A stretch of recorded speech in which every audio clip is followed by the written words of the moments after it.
This is a good example of what not to do in the landscape. You can see here there's a pretty vast expanse of a bed area in a front yard, but it's in a more of a natural setting. So here in southeastern PA we have a pretty decent problem with deer coming to browse on the plants, and a lot of these plants in here do exhibit deer browsing. You can see right here at the ends of the stems.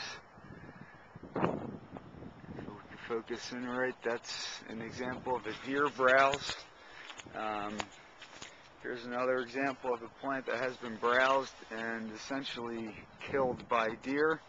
There's 1, 2, 3, almost 4, 5. This is a great example of deer browsing. You can see right here the kind of grayish brown. It almost looks like a really poorly cut branch. But you can see the kind of the rugged edge of the stems of the plants, and the deer just went to town here. Here's another one here, and basically the way this landscape should have looked is if the right plants were planted here, deer-resistant plants.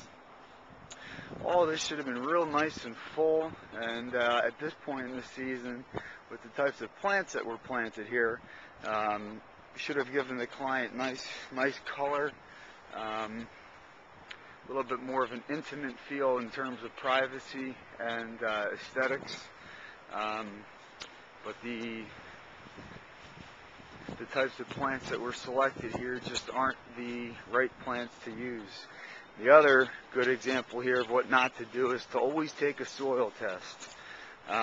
You can plant any plant you want in the right location, but if the soil is not right, if the pH is a little bit off, or if they're lacking nutrients, and you put the plant in, it exhibits some decline, or it just doesn't grow to the way it's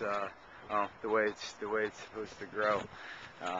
So what we are going to do here at Orser Landscaping is take an inventory of what types of plants that the deer have browsed on, and also take soil samples of different areas on the property, in the beds and in the turf.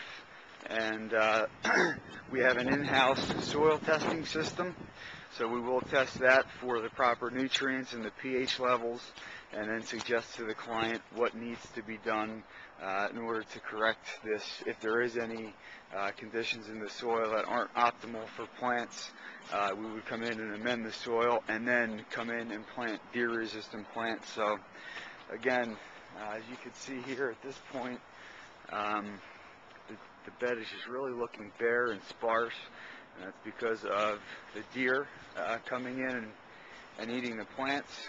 And as well, there might be some soil conditions here that really aren't ideal for the types of plants to be put in here. The other issue is that these big mature looking trees a lot of times suck up the nutrients that these smaller plants need to grow and thrive. So again, proper plant selection.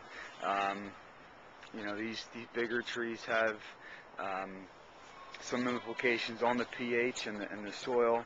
So again, we would come in here based on the soil results and amend the soil to where they need to be to get these plants growing. And what we're going to do is just come in and all these plants have to get ripped out. You can see here another one, just a great example of a deer browsing on the plant, and this is what it looks like when a deer browses on a plant right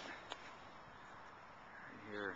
So if you have any concerns and issues about deer browsing on your plants, or if you think your plants haven't been browsed, give Orser Landscaping a call, and we'll gladly come out to assess your plants.